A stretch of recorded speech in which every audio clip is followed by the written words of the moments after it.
evening. Hello, everybody. I am Rose Bishop and welcome to The Leak. Let's start off tonight with taking a look at what's been happening in the news. In election egg news, again, a protester attempted to egg work experience Prime Minister Scott Morrison at a CWA meeting, but the egg emerged unscathed this time. Sky News actually had the biggest coup in their coverage of the egging story, as they were lucky enough to score an interview with the actual egg that hit the PM. There he is. The protester who threw the egg at the PM in Albury has been charged with one case of common assault and is also being charged with possession of marijuana.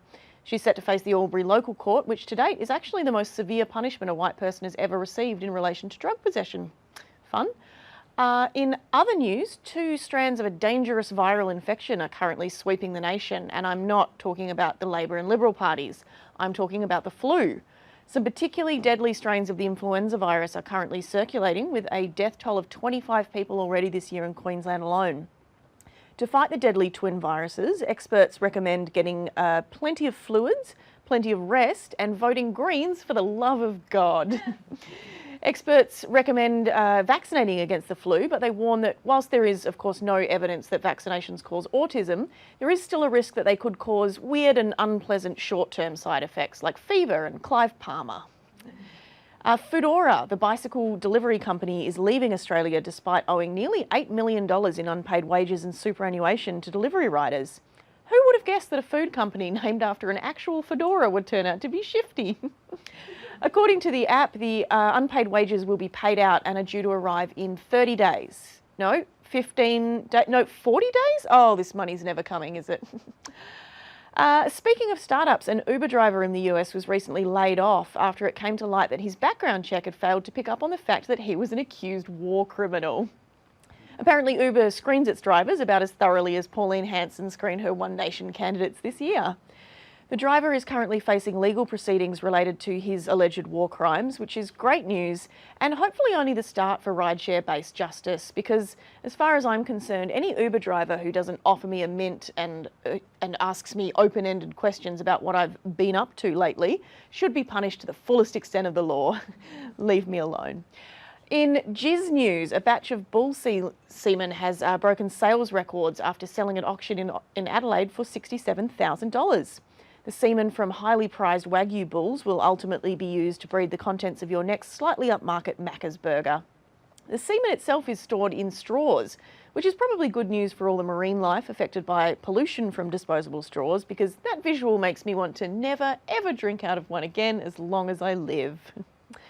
In the US, 3 women recently bought a box of Lego from a second-hand shop while visiting South Carolina, only to find that the box was actually filled with about $40,000 worth of methamphetamine.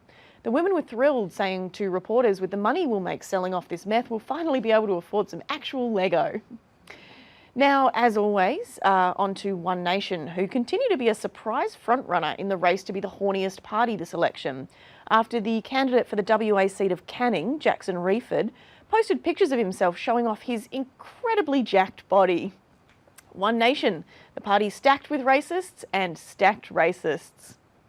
Reeford is campaigning to be the new member for Canning, which is ironic as his member is the only part of him that he actually hasn't shown Canning yet.